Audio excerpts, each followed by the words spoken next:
17వ వచనాన్ని మనం చదువుకుందాం.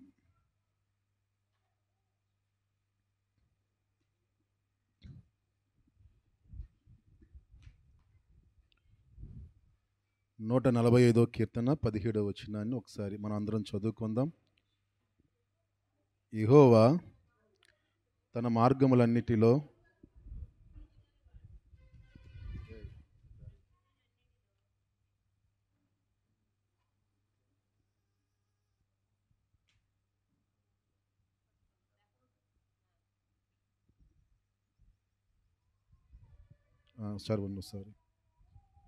యెహోవా తన మార్గములన్నిటిలో నీతి గలవాడు, తన క్రియలన్నిటిలో కృప చూపువాడు. దేవునికి స్తోత్రం, దేవునికి మహిమ కలుగును గాక. ఇక రెండు విషయాలు ప్రాముఖ్యంగా ఉన్నాయి. ఏంటి అంటే, ఒకటి ఆయన నీతి గలవాడు, రెండు ఆయన కృప చూపు వాడు. దేవునికి మహిమ కలుగును గాక. ప్రభు ఎవరు చెప్పండి? ఆయన నీతి గలవాడు. ఏం గలవాడు చెప్పండి?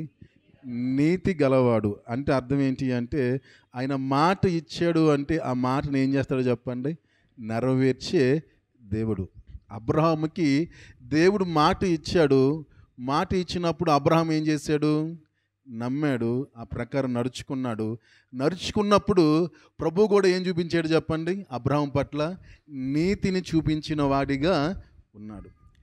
నీతిని కలిగిన అబ్రహాం పట్ల దేవుడు కూడా నీతి కలిగి ఉన్నాడు. ఏదైతే దేవుడు చెప్పాడో ఆ మాట ప్రకారము అబ్రహాము చేయగా, అబ్రహాముని దేవుడు తాను చెప్పిన మాట ప్రకారము ఆశీర్వదించిన వాడిగా ఉన్నాడు. దేవునికి స్తోత్రం. నీతి గలవాడు అంటే దేవుడు చెప్పిన మాటను తూచి తప్పకుండా నెరవేర్చే దేవుడు. ఆయన తప్పనిసరిగా 100 ఆరైనా 6 100 ఏది ఏమైనా కొండ ఇరిగి మీద పడినా ఆయన మాట జరిగి తీరుతుంది. ఎవరి జీవితాల్లో అంటే ఏమండి? తన మార్గములన్నిటిలో. ఎవరి మార్గములన్నిటిలో? తన మార్గములు అన్నిటిలో ఆయన నీతి గలవాడు. ఎవరైతే ప్రభు మార్గంలో నడుచుకుంటారో, ఎవరైతే ప్రభు చెప్పిన బాటలో నడుచుకుంటారో, ఎవరైతే ప్రభు చూపించిన మాదిరిలో నడుచుకుంటారో వారి ఎడల దేవుడు ఎటువంటి దేవుడు అంటే నీతి గల దేవుడు. వారి పట్ల ఆయన తన వాగ్దానంలో నెరవేర్చే దేవుడు. దేవునికి స్తోత్రం, హల్లెలూయా. ఈ మాట ప్రత్యేకంగా ఎందుకని వివరిస్తున్నాను, ఎందుకని ధ్యానిస్తున్నాము అంటే, స్తుతియాగము చేయమనేది ఎవరి మార్గము అంటే అది దేవుని మార్గము. స్తుతియాగము చేయువాడు ఎవరిని మహిమపరుస్తున్నాడు? దేవుని మహిమపరుస్తూ ఉన్నాడు. దేవుని రక్షణ అతనికి కలుగునట్లుగా అతడు మార్గము సిద్ధపరుచుకుంటున్నాడు. అట్లాగే 107వ కీర్తనలో కూడా ఏముంది? యెహోవా దయాళుడు, ఆయనకు కృతజ్ఞతాస్తుతులు చెల్లించండి. నిన్నటి వరకు మనం బ్రతికి ఉన్నాము అంటే, ఈరోజు ఇంకా బ్రతికి ఉన్నాము అంటే, మనం జీవిస్తున్నాము అంటే అది ఎవరి దయ? దేవుని దయ. దేవుడు దయగలవాడు కాబట్టే మనం బ్రతికి ఉన్నాం. కాబట్టి మనం ఏం చేయాలి? దేవుని కృతజ్ఞతాస్తుతులు చెల్లించాలి. చెల్లించినప్పుడు ఏమవుద్ది అంటే ఆయన కృప మన మీద అధికము చేయబడుతుంది. దేవునికి మహిమ కలుగును గాక. తన మార్గములన్నిటిలో నీతి గలవాడు. మనిషి తనకిష్టానుసారంగా తాను నడుచుకుంటే దేవుడు నీతి కలిగి ఉండడు. దేవుడు నీ పట్ల ఏమి ఆయన చేసేవాడు కానే కాదు. దేవుడు నీతి గలవాడన్న మాట వాస్తవము, సత్యము. అది రుజువు చేయబడింది అనేక మంది భక్తుల జీవితంలో. ఏ భక్తుని జీవితం చూసుకున్నా ఆయన నీతి గలవాడుగా ఉన్నాడు. ఎప్పుడు నీతి గలవాడుగా ఉన్నాడు అంటే ఆ భక్తుడు దేవుని చెప్పిన మాట ప్రకారము నడుచుకున్నప్పుడే దేవుని నీతి ఆ భక్తుని జీవితంలో మనకు కనబడింది తప్ప దేవుని మార్గంలో నడుచుకున్నప్పుడు ఆ విషయంలో దేవుడు నీతి గలవాడిగా లేడు. చక్కటి ఉదాహరణ మనకి ఎవరు అంటే సౌలు మహారాజు. ఎవరు చెప్పండి? సౌలు మహారాజు. సౌలు ఇశ్రాయేలు రాజ్యానికి మొట్టమొదటి రాజు. అప్పుడు వరకు ఇశ్రాయేలు రాజ్యానికి ఎవరు లేరు అంటే రాజు లేడు. మొదటగా దేవుడు ఎవరిని రాజుగా చేశాడు అంటే సౌలునే రాజుగా చేశాడు. సౌలును రాజుగా చేసి ఏమన్నాడు దేవుడు? అవండి, అమాలేకుల మీదకు యుద్ధానికి వెళ్ళినప్పుడు, ఫిలిస్తీన్ల మీదకో అమాలేకుల మీదకో యుద్ధానికి వెళ్ళినప్పుడు ఏమన్నాడు అంటే వారిని ఏది కూడా మిగల్చకుండా సమస్తాన్ని సర్వనాశనము చేసేమన్నాడు దేవుడు. కానీ ఈయన ఏం చేశాడు? యుద్ధానికి వెళ్ళి ఏమండి కొంత వదిలి వచ్చాడు. సౌలు ఒకసారి కాదు 2-3 సార్లు దేవుని మాటకు అవిధేయత చూపించిన వాడిగా ఉన్నాడు. ఒకసారి సమూయేలు దేవుని ప్రవక్త, దేవుని సేవకుడు సౌలు రాజుతో చెప్పాడు, సౌలు రాజా, నేను వచ్చే వరకు బలి ఇవ్వకుండా వేచి చేయి, వేచి చూడని చెప్పినప్పుడు సౌలు రాజు ఏం చేయాలి? ప్రవక్త వస్తానన్నాడు కదా, ప్రవక్త వచ్చేదాకా మనము వేచి చూద్దాము, కనిపెట్టుకుని ఉందాము, అప్పటి వరకు తొందరపడొద్దు, కంగారు పడొద్దు, బలి అర్పించొద్దు, అది మన పని కాదు, దేవుని సేవకుడు వచ్చే వరకు మనం ఆగుద్దాము అని చెప్పి సౌలు రాజు ఆగవలసింది పోయి దేవుని సేవకుని మాట, దేవుని ప్రవక్తన మాటను పక్కన పెట్టి తన ఇష్టానుసారంగా తాను ఏం చేశాడు అంటే ప్రజలకు భయపడి బలిని అర్పించాడు. ఆ రోజే దేవుడు ఏమన్నాడు అంటే, నేను నిన్ను విసర్జించుచున్నాను అన్నాడు. నేను నిన్ను విసర్జించుచున్నాను, నీ స్థానములో నా హృదయానుసారుడైన, నా చిత్తాన్ని జరిగించే వేరొక వ్యక్తిని రాజుగా నిలబెట్టబోతున్నానని చెప్పి ఆ రోజే సౌలును దేవుడు విడిచిపెట్టిన వాడిగా ఉన్నాడు. దేవుడు నీతిగల మాట వాస్తవమే, ఆయన నీతిగలవాడు, ఆయన నమ్మదగినవాడు. ఎవరి విషయంలో ఆయన నమ్మదగినవాడు అంటే, ఎవరైతే ఆయన పట్ల భయభక్తులు కలిగి ఆయన మార్గంలో నడుచుకుంటారో, ఆయన మాటకు లోబడతారో వారి పట్లే దేవుడు నీతిగల దేవుడు, నమ్మదగిన దేవుడు. మన ఇష్టానుసారం మనం నడుచుకుని, మన ఇష్టానుసారం మనం జీవిస్తూ దేవుడు నా పట్ల కార్యం జరిగించాలి, దేవుడు నా పట్ల నమ్మదగిన వాడిగా ఉండాలి, దేవుడు నా పట్ల నీతి గలవాడిగా ఉండాలంటే ఉండడు. దేవుడు ఎవరి పట్ల నీతి కలిగి ఉంటాడు అంటే, దేవుడి మార్గంలో నడిచే వారి పట్లే ఆయన నీతి గలవాడు. కాబట్టి ప్రభు సన్నిధిలో ఉన్న మనము, ప్రభు బిడ్డలమైన మనము, ప్రభు రక్తం చేత కడగబడి రక్షించబడి దేవుని బిడ్డలుగా తీర్చబడిన మనము దేవుని మార్గంలో నడుద్దాం. మన సొంత మార్గంలో కాదు, మన సొంత ఆలోచనలో కాదు, మన సొంత విధానంలో కాదు, దేవుని మార్గంలో మనం నడుద్దాము. అబ్రహామును ఆశీర్వదించిన దేవుడు మనను ఆశీర్వదిస్తాడు. యోసేపును ఆశీర్వదించిన దేవుడు మనను ఆశీర్వదిస్తాడు. దావీదును ఆశీర్వదించిన దేవుడు మనల్ని కూడా ఆశీర్వదించే దేవుడిగా ఉన్నాడు. నీ సొంత మార్గంలో నువ్వు నడుచుకుంటూ, మన సొంత మార్గంలో మనం నడుచుకుంటూ దేవుని కార్యాల కోసం ఎదురు చూచినట్లయితే అంతకంటే వృధా ప్రయాస ఏమీ లేదు. దేవుడు నీ పట్ల కార్యం చేయాలని నువ్వు ఆశపడుతున్నట్లయితే, దేవుడు నీ పట్ల కృప చూపించాలని నువ్వు ఆశపడుతున్నట్లయితే, నువ్వు దేవుని మార్గంలో నడువు. దేవునికి స్తోత్రం. ఏంటి దేవుని మార్గం అంటే, స్తుతియాగము చేయడము దేవుని మార్గం. దేవునికి మహిమ కలుగును గాక. ఏంటి చెప్పండి దేవుని మార్గము? స్తుతియాగము చేయడము దేవుని మార్గము. తెస్సలోనికీ పత్రికలో ఉంది కదా, ప్రతి విషయమునందు దేవునికి కృతజ్ఞతాస్తుతులు ఎడతెగక ప్రార్థన చేయండి.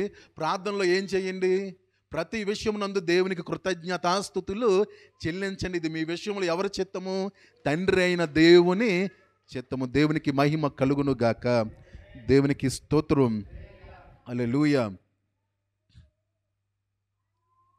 ఇది ఎవరి మార్గము అంటే దేవుని మార్గము. ఈ మార్గంలో ఎవరైతే నడుచుకుంటారో వారి పట్ల దేవుడు నమ్మదగిన దేవుడిగా ఉంటాడు, నీతిగల దేవుడిగా ఉంటాడు. 2 కృప చూపేవాడు. దేవునికి స్తోత్రం. ఏం చెప్పండి? కృప చూపేవాడు. దేవుని కృప చాలా ఉన్నతమైంది. ఏమండి? దేవుని కృప చాలా ఉన్నతమైంది. ఎంత ఉన్నతమైంది అంటే, అసలు దేవుని కృప అంటే ఏంటి అంటే, మన స్థాయికి మించిన స్థితిలోకి మనం నడిపించేది దేవుని కృప. ఏం చెప్పండి? మన స్థాయికి మించిన స్థితికి నడిపించేదే దేవుని కృప. దేవునికి స్తోత్రం. ఉదాహరణ చూద్దాం.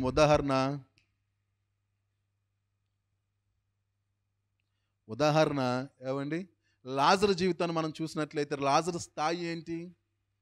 లాజరు స్థాయి ఏంటి చెప్పండి? లాజరు గురించి మీకు తెలుసా? లాజరు స్థాయి ఏంటి? ధనవంతుడి ఇంటి ముందు ఎలా జీవించేవాడు? దరిద్రుడుగా జీవించేవాడు. ఏ రోజుది ఆ రోజు సమకూర్చుకుని బ్రతికేవాడు. ధనవంతుడేమో సమృద్ధిగా సమకూర్చుకునేవాడు. లాజరేమో ఏ రోజుది ఆ రోజు కూర్చుకుని దరిద్రముగా జీవించేవాడు ఇంటి బయట. అటువంటి లాజరు ఏమండి స్థాయి ఏంటి అంటే, ధనవంతుని ఇంటి బయట దరిద్రుడిగా జీవించడం. అటువంటి దరిద్రుడైన లాజరును దేవుడు కృప చూపించి ఏం చేశాడు చెప్పండి? అబ్రహాము రొమ్మును ఆనుకునే వ్యక్తిగా చేశాడు. దేవునికి స్తోత్రం. ఎవరు రొమ్ముకుని ఆనుకునే వ్యక్తిగా చేశాడు చెప్పండి? అబ్రహాము రొమ్మును ఆనుకున్నాడు. ఏమండి? ధనవంతుడు ఎక్కడున్నాడు చెప్పండి? ధనవంతుడు నరకంలో యాతన పడుతూ ఉన్నాడు. ధనాన్ని నమ్ముకున్నాడు. భూమి మీద బ్రతికినంత కాలము ధనాన్ని నమ్ముకున్నాడు. ఏ రోజు కూడా దేవునికి స్తుతాయాగము చేసిన వ్యక్తి కాదు. దేవునికి కృతజ్ఞతాస్తుతులు చెల్లించిన వ్యక్తి కాదు. దేవుని పట్ల దేవుని పక్షంగా ఉపకారం చేసిన వ్యక్తి కాదు. దేవునికి ధర్మము చేసిన వ్యక్తిగానే కాదు. తన ధనాన్ని నమ్ముకుని తన ధనాన్ని బట్టి జీవించాడు. ఒకరోజు నరకంలో యాతన పడుతూ ఉన్నాడు. యాతన పడుతూ ఎవరిని పిలుస్తున్నాడు? లాజరును అబ్రహాముని పిలుస్తున్నారు. అయ్యా, ఒక్కసారి లాజరు నా యొద్దకు పంపించు అని చెప్తూ ఉన్నాడు. ఏమండి, అబ్రహాం ఏమంటున్నాడు? ఇక్కడ వారు అక్కడికి కానీ, అక్కడ వారు ఇక్కడ వారికి కానీ రావడానికి అవకాశము లేనే లేదు. అది ఎక్కడుంది అంటే అవకాశము ఈ భూమి మీద బ్రతికి ఉండగానే అవకాశము ఉంది తప్ప అక్కడికి వెళ్ళిన తర్వాత అవకాశము లేనే లేదు. దేవునికి స్తోత్రం. హల్లెలూయా. లాజరు అబ్రహాము రొమ్మును ఆనుకుని ఏమండి దేవుని సన్నిధిలో సంతోషంగా ఉండడానికి కారణం ఏంటి అంటే తన స్థాయి అది కాదండి. భూమి మీద లాజరు యొక్క స్థాయి అది కాదు. భూమి మీద లాజరు కటికమైన దరిద్రాన్ని అనుభవించాడు. ఏ రోజు కూడా ధనవంతుల్లాగా ఒక 10% అయినా జీవించిన వాడు కాదు. కానీ ఒకటే కలిగి ఉన్నాడు లాజరు, ప్రతిరోజు దేవుని స్తుతించిన వ్యక్తిగా ఉన్నాడు. దేవుని మార్గంలో నడుచుకున్న వ్యక్తిగా ఉన్నాడు. దేవునికి కృతజ్ఞతాస్తుతులు చెల్లించిన వ్యక్తిగా ఉన్నాడు. దేవుని వైపు చూచిన వ్యక్తిగా ఉన్నాడు. దేవుని నమ్మిన వ్యక్తిగా ఉన్నాడు. కాబట్టి లాజరు తన స్థాయికి మించిన స్థితిని దేవుడు లాజరుకు ఇచ్చాడు. దేవునికి స్తోత్రం. ఈరోజు నువ్వు దేవుని మాటను నమ్మి స్తుతియాగం చేసినట్లయితే, నమ్మకంగా మనస్ఫూర్తిగా హృదయమారగా విశ్వాసంతో దేవుని మాటలు నీ సొంతం చేసుకుని, ఇవి నా మాటలు, నా గురించి రాయబడిన మాటలు, నా కోసం దేవుడు రాయించిన మాటలు, వీటిని నమ్మి నేను విశ్వసించి స్తుతియాగము చేస్తే దేవుడు నన్ను ఆశీర్వదిస్తాడు, నిత్య జీవానికి నన్ను నడిపిస్తాడని నమ్మి నువ్వు స్తుతియాగము చేసినట్లయితే నీ స్థాయికి మించిన స్థితిని దేవుడు నీకు అనుగ్రహించే దేవుడుగా ఉన్నాడు. అటువంటి కృపను సమృద్ధిగా దేవుడు మనకు అనుగ్రహించును గాక. ఆమేన్. దేవునికి స్తోత్రం. నా మాటలు అర్థమైనవి అంటారా? ఏదో ఆవేశంగా చెప్పుకున్నాను, మీరు ఆలోచనగా అలాగా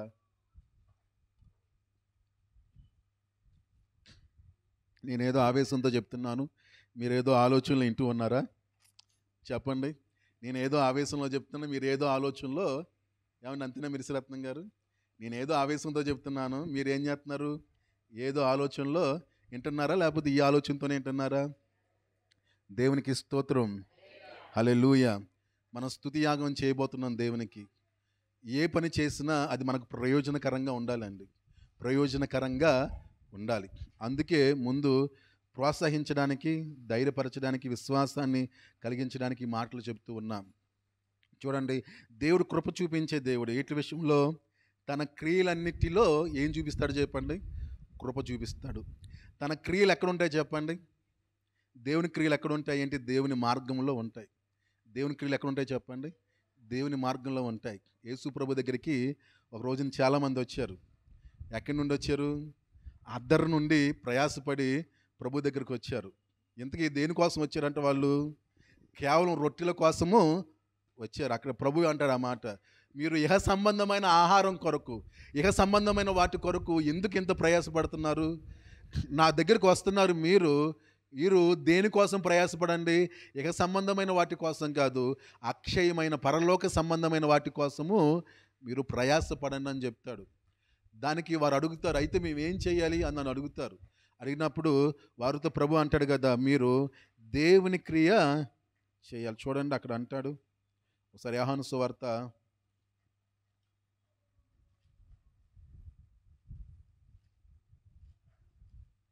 6వ అధ్యాయము, యోహాను సువార్త 6వ అధ్యాయము 28, 27 నుంచి చదువుకుందాం.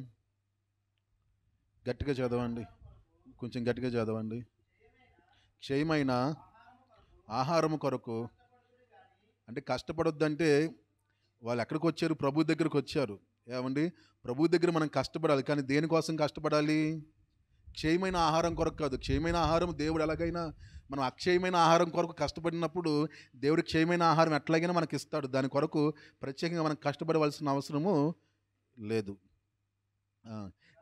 కానీ నిత్య జీవము కలగజేయు అక్షయమైన ఆహారము కొరకు కష్టపడుడి. మనిషి కుమారుడు దానిని మీకు ఇచ్చును. ఇందుకై తండ్రి అయిన దేవుడు ఆయనకు ముద్ర వేసి ఉన్నాడని చెప్పాను. అప్పుడు వారు అడుగుతున్నారు, ఏమడుగుతున్నారు? మేము దేవుని క్రియలు జరిగించుటకు ఏమి చేయవలనని ఆయనను అడుగగా, యేసు ఆయన పంపిన వాని యందు మీరు విశ్వాసం ఉంచుటయే దేవుని క్రియ. దేవునికి స్తోత్రం. దేవుని క్రియ ఏంటి చెప్పండి? ఎవరి యందు విశ్వాసం ఉంచడం? దేవుని యందు. ఏ దేవుడైనా ఎవరు అక్కడ ఒక మాట ఉంది, వాణ్ణి ఆయన పంపిన వాణి యందు. ఆయన ఎవరు పంపాడు? ఎవరిని పంపాడు ఆయన? దేవుడు ఎవరిని పంపాడు చెప్పండి? యేసు ప్రభును పంపాడు. దేవుడు యేసు ప్రభుని పంపాడు. యేసు ప్రభునందు ఏముంచాలంట? విశ్వాసము ఉంచాలి. విశ్వాసం ఉంచితే ఏ క్రియ? ఏ క్రియ చెప్పాలి? ఏ క్రియ? విశ్వాసం ఉంచడం ఎవరి క్రియ? ఎవరి క్రియ? ఎవరి క్రియ? దేవుని క్రియ. ఎవరి యందు విశ్వాసం ఉంచుట? దేవుని యందు విశ్వాసం ఉంచుట దేవుని క్రియ. దేవునికి స్తోత్రం. దేవుని నామానికి మహిమ కలుగును గాక.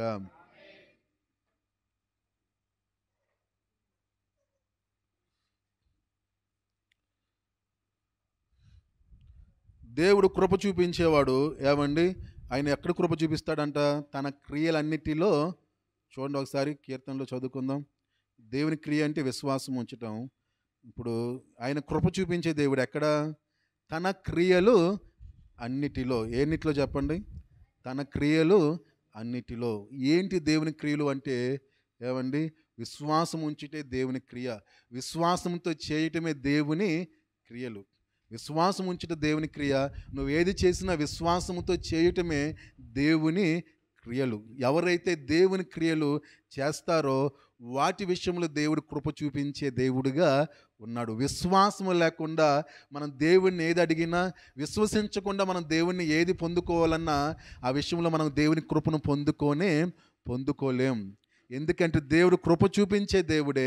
మన స్థాయికి మించిన స్థితికి దేవుడు మనల్ని నడిపించే దేవుడే. కానీ ఎప్పుడు అంటే ఆయన క్రియలు మనం చేసినప్పుడు, ఆయన క్రియలన్నిటిలో దేవుడు కృప చూపించే దేవుడు. దేవునికి మహిమ కలుగును గాక. చూడండి, విశ్వాసం ఉంచడం అంటే ఏంటి? ఇక్కడ కీర్తనకారుడు ఏమండి ఒక మాట చెప్తున్నాడు. కింద 21వ వచనం చదువుకుందాం. 145వ కీర్తన 21వ వచనం. నా నోరు యెహోవాను స్తోత్రము చేయును, శరీరందలు ఆయన పరిశుద్ధ నామమును నిత్యము సన్నుతించుదురు. దేవునికి స్తోత్రం. విశ్వాసం ఉంచడం అంటే ఏంటి చెప్పండి? దేవునికి స్తోత్రము చేయడమే విశ్వాసం ఉంచడం. క్రియ అంటే ఏంటి చెప్పండి? దేవునికి స్తోత్రయాగము చేయడమే దేవునికి క్రియ. ఆ క్రియ ఎలా చేయాలి అంట? ఇక్కడ కీర్తనకారుడు ఏం చెప్తున్నాడు? ఎలా చెప్తున్నాడు? ఆ క్రియ ఎలా చేస్తున్నాడు? తన నోరుతో. నా నోరు యెహోవాను స్తోత్రము చేయును. స్తుతియాగము చేయడము దేవుని మార్గం అయితే, ఆ మార్గములో ఏమండి దేవుని క్రియ ఏంటి అంటే విశ్వసించి మన నోటితో దేవునికి స్తోత్రము చేయడమే దేవుని క్రియ. దేవునికి స్తోత్రం.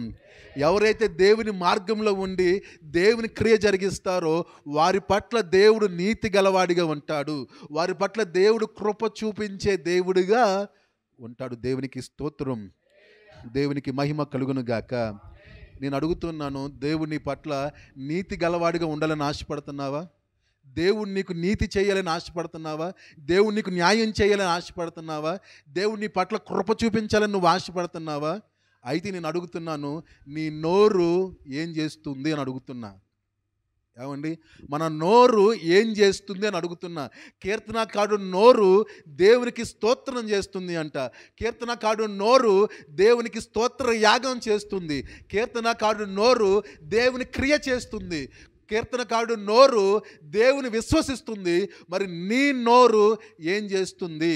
మన నోరు ఏం చేస్తుందని నేను అడుగుతూ ఉన్నా. దేవునికి స్తోత్రం. నిజంగా నీ నోరు కూడా కీర్తనకారుడు నోరు వలె దేవునికి స్తుతియాగం చేస్తున్నట్లయితే నమ్ము, యేసుక్రీస్తు పరిశుద్ధ నామమున ఇప్పుడే నీ పట్ల దేవుడు తన మహాకృపను విస్తరింపి చూపించునుగాక. ఆమేన్. నువ్వు ఊహించిన దానికంటే, నువ్వు అడిగిన దానికంటే మిన్న ఆయన గొప్ప కార్యములు నీ పట్ల దేవుడు జరిగించునుగాక. ఆమేన్. దేవునికి స్తోత్రం, దేవునికి మహిమ కలుగునుగాక. మన నోరు జాగ్రత్త. ఏం చెప్పండి? మన నోరు జాగ్రత్త. మన నోరుని ఎంత జాగ్రత్తగా వాడితే అంత మంచిది. మన నోరును దేవుని కొరకు ఎంత బాగా వాడితే అంత మంచిది. దేవునికి స్తోత్రం. హల్లెలూయా. ఏమండి? కానీ మనకి ఏది రాదు అంటే, ఏది రాదు, ఏది చేయనివ్వదు అంటే ఏమండి, ఏది చేయడానికి మనకు కష్టం అవుద్ది అంటే మన నోరును దేవుని కొరకు ఉపయోగించడమే మనకు కష్టం. కానీ ఒక మాట చెప్పనా ఏమండి, క్రీస్తు యేసునందు విశ్వాసం ఉంచి రక్షింపబడిన నీకు దేవుడు స్వాతంత్రం ఇచ్చాడు. ఏది నీకు కష్టం కానే కాదు. నువ్వు కష్టం అనుకుంటే కష్టం కాదు. నేను దేవుని బిడ్డను, యేసయ్యనందు రక్షించబడిన వాడును, నేను నీతిమంతుడను, దేవుని క్రియలు జరిగించడం నాకు ఏది కూడా కష్టము కాదని నువ్వు అనుకుంటే ఏది నీ కష్టము కానే కాదు. నీ నోరులో ఏం చేస్తుంది? దేవునికి స్తోత్రము చేస్తుంది. ఎప్పుడైతే నీ నోరు దేవునికి స్తోత్రం చేస్తుందో నమ్ము, దేవుడు నీ పట్ల నీతి గలవాడిగా ఉంటాడు. దేవుడు నీ పట్ల న్యాయాన్ని జరిగిస్తాడు. దేవుడు నీ పట్ల కృప చూపించుతాడు. దేవుని క్రియ నువ్వు చేయకుండా దేవుడు నా పట్ల నీతి చూపించాలి, న్యాయం చేయాలి అంటే చెయ్యడు చెయ్యడు చెయ్యడు. మరొకసారి చెబుతున్నాను, చెయ్యడు. ఏమండి? విశ్వాసం కావాలి. విశ్వాసంతో మన నోరు తెరవాలి, దేవుని స్తుతించాలి. స్తుతించినప్పుడు యెహలోకంలో దేవుడు నిన్ను ఆశీర్వదిస్తాడు, నిత్య జీవానికి దేవుడు నిన్ను నడిపిస్తాడు. అట్టి కృపను దేవుడు మనకు అనుగ్రహించును గాక. మరి స్తుతియాగం మనం చేద్దాము. స్తుతియాగం చేసేటప్పుడు మరొకసారి చెప్తూ ఉన్నాను, నమ్మకంతో విశ్వాసంతో మీ నోరు తెరిచి దేవునికి స్తుతియాగము చేయండి. చేసినప్పుడు దేవుడు మీ పట్ల న్యాయము జరిగిస్తాడు. దేవుడు మీ పట్ల కృప చూపిస్తాడు. ఇది వాస్తవం. ఇది నేను చెప్పే మాట కాదు, ఇది వాక్యము చెబుతున్న మాట. ఏమండి? నమ్మండి. నమ్మకంతో దేవునికి స్తుతియాగము చేయండి. చెప్పే ప్రతి మాట, 79 స్తుతుల్లో చెప్పే ప్రతి మాట అది మన సొంతం. ఎవరు సొంతం చెప్పండి? మన సొంతం. ఎవరు అబ్బసొత్తు చెప్పండి? అది ఎవరు అబ్బసొత్తు? మన అబ్బసొత్తు. ఏంటి అవి? ఆ 79 స్తుతులు ఎవరు అబ్బసొత్తు? మన అబ్బసొత్తు. నమ్మకంతో విశ్వాసంతో నోరు తెరచి విశ్వాసంతో మనస్ఫూర్తిగా స్తుతులు స్తోత్రాలు చెల్లించండి. చెల్లిస్తూ ఉండండి. చెల్లించాలనిపించే కొంది చెల్లించండి. ఏమండి? దేవుడు మన పట్ల న్యాయం చేస్తాడు, మనకు కృప చూపుతాడు. దేవునికి మహిమ కలుగును గాక. ఆమేన్. మరి ఈ సమయంలో మనం స్తుతియాగం చేద్దాం. స్తుతియాగం చేసి దేవుని మహిమ పరుద్దాం. మీ దగ్గర అందరి దగ్గర షీట్లు ఉన్నాయి కదా? మరి షీట్లు లేని వారు మామూలుగా చెప్పండి. షీట్లు ఉన్నవారు షీట్లో చూసి చెప్పండి. దానికి ముందుగా క్షమాపణ ప్రార్థన చేద్దాము. ఎందుకంటే ఏమండి, మనకున్న గొప్ప అలవాటు ఏంటి అంటే, మన కంటిలో ఉన్న దోలాన్ని చూసుకోమంటే ఏం చేస్తాం చెప్పండి? మన కంటిలో ఉన్న దోలాన్ని చూసుకోం, కానీ ఎదుటి కంటిలో ఉన్న నలుసుని చూస్తాం.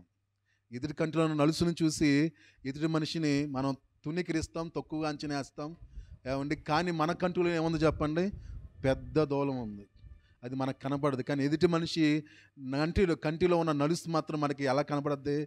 తేటగా కనపడద్ది. అది మంచిది కానీ కాదు. అలా కనిపించకుండా, అలా కాకుండా ఉండాలి అంటే మనం ఏం చేయాలి అంటే క్షమించే వారిగా ఉండాలి. ఏమండి? ఎదుటి వారిని క్షమించే వారిగా ఉండాలి. అప్పుడు దేవుడు ఏం చేస్తాడు? మన అపరాధాలను కూడా దేవుడు క్షమిస్తాడు. దేవునికి స్తోత్రం. క్షమాపణ చాలా ప్రాముఖ్యమైనది. ఏమండి? మనం క్షమించే వారిగా లేకపోతే దేవుడు మన స్తుతియాగాన్ని అంగీకరించడు. మన స్తుతియాగం అంగీకరించబడాలి అంటే తప్పనిసరిగా మనం స్తుతియాగము క్షమాపణ ప్రార్థనించే వారిగా మనం ఉండాలి. బైబిల్లో ఒక ఉపమానం ఉంది కదా. ఒక ఆయనకి ఎంత క్షమించాడు? దాదాపు 3000 దేనారములు క్షమించాడు. అంటే 3000 దేనారములు అంటే దాదాపు 10 లక్షలు ఎంతో. ఏమండి? 10 లక్షల అప్పును ఒక వ్యక్తి క్షమించాడు. ఆ యజమానుడు క్షమించాడు. క్షమించినప్పుడు ఈ వ్యక్తి చాలా సంతోషపడ్డాడు. అబ్బా, నా యజమాని నా యొక్క 10 లక్షల అప్పు క్షమించాడు. నా ఈ యజమానికి ఇంక నేను 10 లక్షల అప్పు తీర్చని అవసరం లేదని చెప్పి సంతోషపడ్డాడు. సంతోషపడిన వ్యక్తి ఏం చేయాలి చెప్పండి? అతను కూడా ఏం చేయాలి? అటువంటి ప్రేమే చూపించాలి. కానీ తనకి ఒక వ్యక్తి 50 రూపాయలు ఇవ్వవలసి ఉంటే, ఎన్ని రూపాయలు? 50 రూపాయలు ఇవ్వవలసి ఉంటే వెళ్ళి కాలర్ పట్టుకుని అడిగాడంట. ఈ 50 రూపాయలు చెల్లించేదాకా నేను విడిచిపెట్టనని చెప్పి తీసుకెళ్ళి జైల్లో వేయించాడంట. 10 లక్షల అప్పు ఏమో క్షమించబడ్డాడు. క్షమించబడిన వ్యక్తి ఏం చేయలేకపోయాడు చెప్పండి? 50 రూపాయలు క్షమించలేకపోయాడు.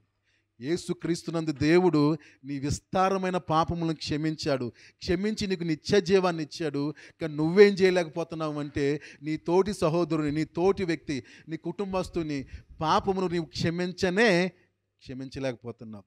దేవుడేమో నీ విస్తారమైన పాపములు క్షమించి నీకు విడుదలనిచ్చి నీకు నిత్య జీవాన్ని ఇస్తే, నీ తోటి వ్యక్తి పాపాన్ని నువ్వు క్షమించలేకపోతున్నావు, సహించలేకపోతున్నావు, భరించలేకపోతున్నావు, ఓర్చుకోలేకపోతున్నావు, దేవుని వైపు చూడలేకపోతున్నావు, దేవుని ప్రేమను చూపించలేకపోతూ ఉన్నావు. ఆ వ్యక్తి కూడా 10 లక్షలు క్షమించబడిన వ్యక్తి 50 రూపాయలు క్షమించలేకపోయాడు. ఏం చేశాడు దేవుడు? నువ్వు దీనికి తగిన వాడవు కాదు అని చెప్పి ఆ 10 లక్షల అప్పును ఏం చేశాడు? క్షమించడం మానేసి తిరిగి తన మీద భారాన్ని మోపి తీసుకెళ్ళి ఎక్కడ పెట్టాడు చెప్పండి? నరకంలో పడవేశాడు. క్షమించబడింది మరలా తిరిగి ఎవరి మీద మోపబడింది? అదే వ్యక్తి మీద మోపబడింది. జాగ్రత్తగా దేవుని మాట ఆలకిద్దాం. దేవుని విస్తారమైన పాపాలు క్షమించాడు. తూర్పుకి పడమట దూరమో, పడమటకి తూర్పు ఎంత దూరమో అంత దూరంగా నీ పాపాలు దేవుడు విసిరివేశాడు. నీ మీద ఎటువంటి పాపానికి ప్రభుత్వం లేదు, నీ మీద ఎటువంటి పాపానికి శిక్ష లేదు. నువ్వు దేవుని బిడ్డవు, నువ్వు నిత్య జీవానికి వారసుడువు. కాబట్టి నువ్వేం చేయాలి అంటే, నీ తోటి సహోదరుని పట్ల ప్రేమ చూపించే వ్యక్తిగా ఉండాలి. నీ తోటి సహోదరుని పాపములు క్షమించే వ్యక్తిగా ఉండాలి. క్షమించకపోయినట్లయితే నీ మీదకు నీ పాపాలు తిరిగి వస్తాయి. తిరిగి నువ్వు ఎక్కడికి చేరుకుంటావు అంటే నరకానికే చేరుకుంటావు తప్ప నిత్య జీవానికి చేరుకోవు. కాబట్టి క్షమించబడిన నీవు నిత్య జీవాన్ని, దేవుని ఆశీర్వాదాన్ని పొందుకోవాలంటే క్షమించే వ్యక్తిగా ఉండాలి. ఇది దేవుని క్రియ. ఎవరి క్రియ చెప్పండి? స్తుతించడము దేవుని క్రియే, క్షమించడం కూడా ఎవరి క్రియ? దేవుని క్రియ. సిలువ మీద ఏం చేశాడు ఆయన? అయ్యా, వీరేమి చేయుచున్నారు, వీరు ఎరుగరు గనుక వీరిని క్షమించుడు. ఎవరి క్రియ ఇది? దేవుని క్రియ. దేవుని క్రియ మనం చేసినప్పుడు ఆ విషయంలో దేవుడు మన కృప చూపించే దేవుడు, మనకు న్యాయం చేసే దేవుడు. దేవునికి స్తోత్రం. కాబట్టి మన అపరాధములు, మన దోషములు, మన పాపములు దేవుడు క్షమించినట్లుగా, తిరిగి మన మీద మోపకుండునట్లుగా మనము మన తోటి వారి అపరాధములను, పాపములను క్షమిద్దాము. మరి క్షమాపణ ప్రార్థన చేస్తూ ఉండగా మీకు ఎవరి మీద అయితే మీ హృదయంలో కోపం ఉందో, మీ హృదయంలో ఎవరి మీద అయితే పగ ఉందో, మీ హృదయంలో ఎవరి మీద అయితే కక్ష ఉందో వారిని గుర్తు చేసుకుని వారిని క్షమించండి దేవా, వారిని ఆశీర్వదించండి దేవా అని చెప్పి వారి కొరకు ప్రార్థన చేయండి. దేవునికి స్తోత్రం. నా మాటలు అర్థమని అంటారా? దీవెనకరంగా ఉన్నాయంటారా? లేకపోతే నా మాటలు అనవసరంగా ఉన్నాయంటారా? దీవెనకరంగా ఉన్నాయన్న అందరూ స్తోత్రం చెప్పండి దేవునికి. అంతే, మీకు నెమ్మదిగా చెప్తారంటే అంత దీవెనకరంగా లేవన్నమాట. ఏం చేయాలంటే స్తోత్రాలు చెప్పమనకూడదు, క్షమాపణ ప్రార్థన చేయమనకూడదు. ఏం చేయాలి? నేను నెత్తి మీద చేసి ప్రార్థన చేస్తూ ఉండాలి. అంతే. మీరు స్తోత్రం చేయొద్దు, మీరు క్షమాపణ ప్రార్థన చేయొద్దు. ఎవరిని మీరు క్షమించొద్దు, ఎవరి మీద మీరు ప్రేమ చూపించొద్దు. పాస్టర్ గారి మట్టుకు ఏం చేయాలి? మీ నెత్తి మీద చేసి ప్రార్థన చేయాలి. మీరు మీ ప్రవర్తన అయితే మార్చుకోవద్దు, మీ బుద్ధిని మార్చుకోవద్దు, మీ క్రియలు మార్చుకోవద్దు, దేవుడు చెప్పింది చేయొద్దు. పాస్టర్ గారి మట్టుకు ఏం చేయాలి? తల మీద చేతులు ఉంచి ప్రార్థన చేయాలి. అది దేవుని మార్గం కాదు. దేవుని పట్ల ఏ విషయంలోనైనా, ఆర్థికపరమైన, ఆరోగ్యపరమైన, కుటుంబపరమైన, ఆధ్యాత్మికపరమైన ఏ విషయంలో దేవుడిని కృప చూపించాలన్నా, నీకు న్యాయం చేయాలి అన్నా ఏం చేయాలి అంటే దేవుని క్రియలు చేయాలి. ఏంటి దేవుని క్రియలు అంటే? క్షమించడం దేవుని క్రియ, స్తుతి యాగము చేయడం దేవుని క్రియ. అవి ఇప్పుడు మనం చేద్దాము. ఇప్పుడు కాదు, ప్రతిరోజు చేద్దాము. చేయాలని అనిపించినప్పుడల్లా చేద్దాము. తప్పనిసరిగా దేవుడు మన పట్ల గొప్ప కార్యాలను జరిగిస్తాడు. దేవునికి స్తోత్రం. హల్లెలూయా. ఈ సమయంలో స్తుతి యాగం ఎవరు చెల్లిస్తారు? అమ్మా స్వాతి గారు చేస్తారా? లేకపోతే రాజుగారు మీరు చేస్తారా? రండి, మీరు రండి.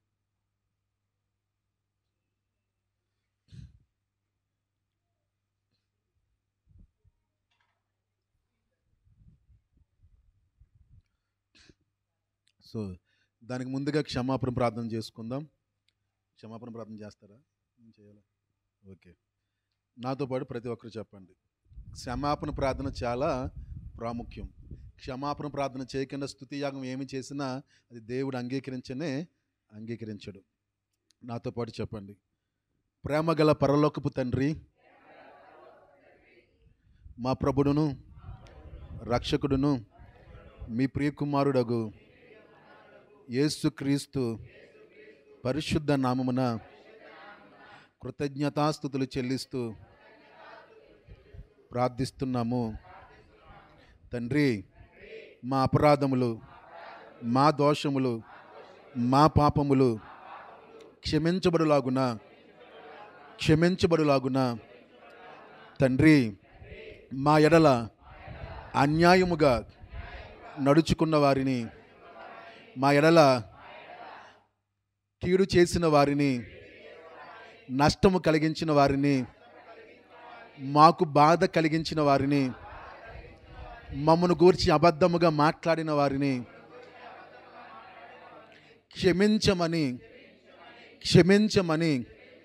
క్షమించి వారిని ఆశీర్వదించమని యేసుక్రీస్తు పరిశుద్ధ నామమున అడిగి ప్రార్థిస్తున్నాము తండ్రి. ఆమేన్, ఆమేన్. మరి స్తుతియాగం చేస్తూ ఉండగా వారితో పాటు మనం కూడా ప్రతి ఒక్కరము ఎలా చెప్పాలి చెప్పండి? ఆనందంగా చెప్పండి. ఎందుకంటే ఉత్సాహంగా ఇచ్చేవారిని దేవుడు ఏం చేస్తాడో చెప్పండి? ప్రేమిస్తాడు. కాబట్టి ఉత్సాహంగా దేవునికి స్తోత్రాలు ఇద్దాము. అట్లాగే ఉత్సాహంగా దేవుని యొక్క ఆశీర్వాదాలు పొందుకుందాం.